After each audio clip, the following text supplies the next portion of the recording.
Create with Jeff. Hello everyone, welcome back to the Create with Jeff YouTube channel. It's me, your host, Jeff.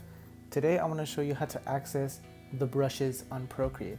As you can see, I'm already on the app. I have an artboard open and the interface isn't full of buttons or panels. It's all kind of hidden under these icons on the top of the screen. So brushes, how do you access them? You click on the brush and you get your brush library, which gives you a big selection of brushes to make clean strokes, gives you different textures. Let's say you like airbrushes, like really smooth, like you're trying to simulate that you're using airbrush paints, stuff like that, you know? This is where you find it.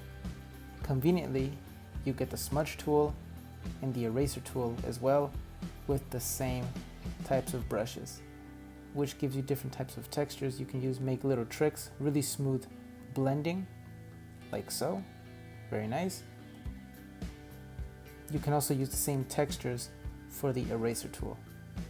But more importantly, also you want to be able to change the size and the opacity, right? So here is the slider for size. Here's the opacity slider. And here is the color selection tool. I think it's called teardrop tool because in other apps it has the icon of a teardropper, but here it's just a color selection.